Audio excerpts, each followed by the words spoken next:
한 주가 참 빨리 지나갑니다. 또 한 주가 끝났습니다.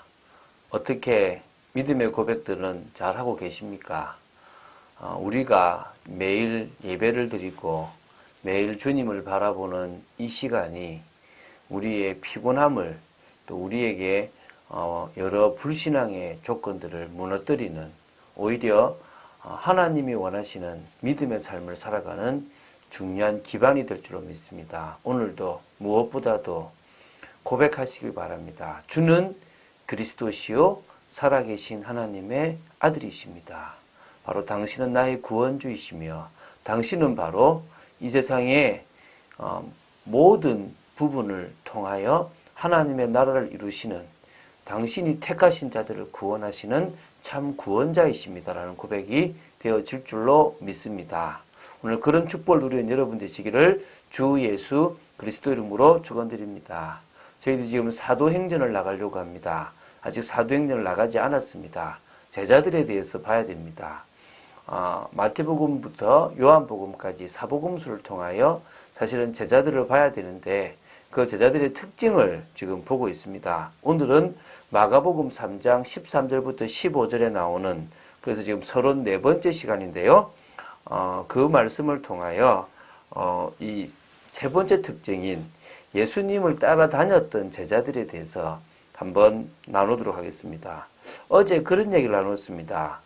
소외받았고 이렇게 외면 조금 무시받았다 그랬는데, 어떤 의미에서는 진짜 무시받았던 지역은 사실은 사마리아입니다. 사마리아는 아수르에 의해서 점령되었기 때문에 그때 이렇게 혼혈을 섞어가지고 이스라엘 백성은 그 사마리아 땅을 지나지 않았습니다. 그래서 어떻게 보면 아예 외면당한, 그래서 이스라엘하고 보기 어려운 곳이 사마리아라고 생각하시면 되고요. 같은 이스라엘인데 멀리 있기도 했고, 이스라엘이 예루살렘에서 볼 때는 촌뜨기들이라고 생각을 했고요.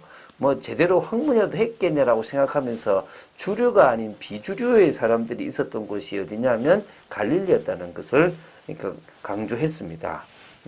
그런데 하나님은 예수님을 통하여 그들을 부르셨습니다. 그들이 뭡니까? 오늘 마가복음 3장 13절에 있는 것처럼 원하는 자들이거든요. 먼저 13절, 14절, 15절을 읽고 좀 더 중요한 메시지를 나눠보도록 하겠습니다. 또 산에 오르사 자기가 원하는 자들을 부르시니 나온지라. 이에 12를 세우셨으니 이는 자기와 함께 있게 하시고 또 보내사 전도도 하며 귀신을 내쫓는 권능도 가지게 하려 하심이러라. 지금요, 제자들을 부르셨습니다. 근데 그게요, 원하는 자들이었습니다. 당신이 원하는 자들, 주님이 원하시는 자들을 부르셨다는 겁니다. 그 기준이 무엇인지는 모르지만 그 중심에 올바른 복음을 깨닫고 그 복음을 전할 자들입니다. 자신의 능력이 뛰어난 자가 아니라 주님을 주인으로 모시고 주님이 원하시는 일을 변함없이 할 사람들이었겠죠. 또 주님은 그런 사람들로 만드셨다고 보면 됩니다. 근데 몇 명이라고요? 12명입니다. 물론 요한복음 보면 그 중에 한 명은 처음부터 마귀라고, 처음부터 믿지 않았다라고 이야기합니다. 다들 주라고 고백할 때 랍비라고 고백할 만큼 몰랐던 사람이라고 보시면 되겠죠. 근데 이제요, 예수님은 어쨌든 그들과 같이 있으면서 함께 하셨습니다.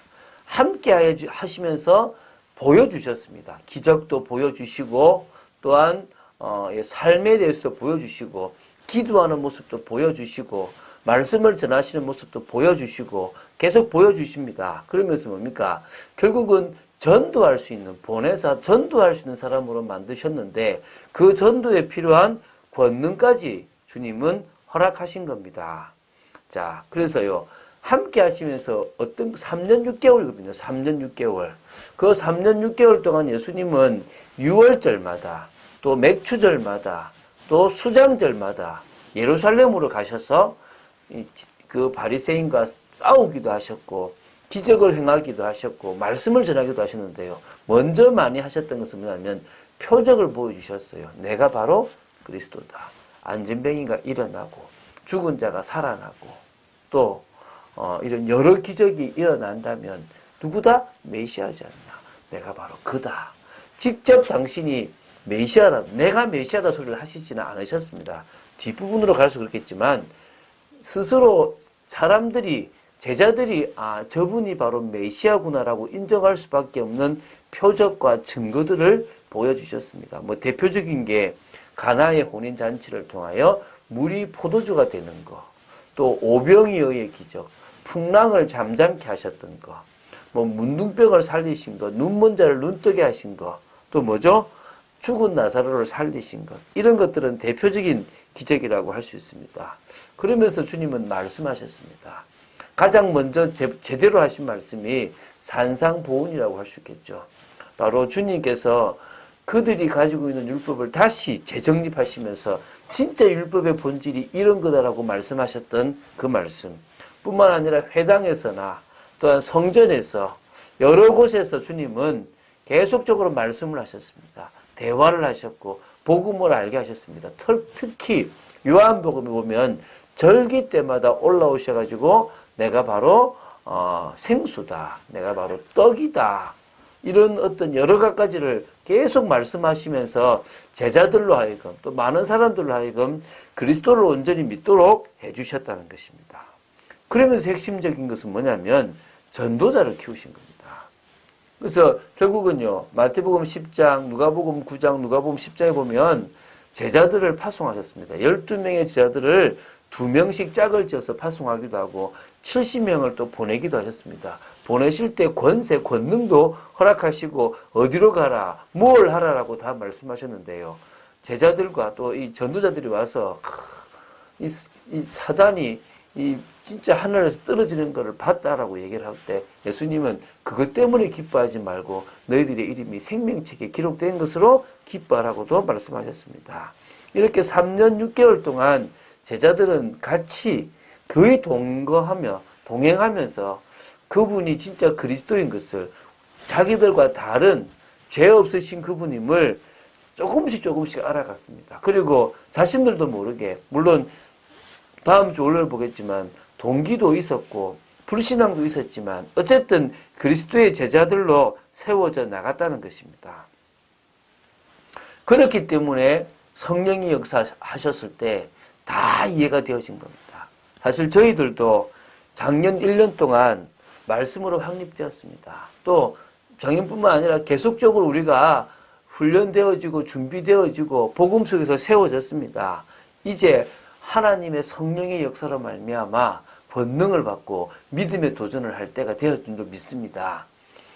그들이 그 3년 6개월 동안 듣고 보고 체험했던 것들을 통하여 하나님의 성령이 임하실 때 누구도 막을 수 없는 전도자로 세워졌지 않습니까?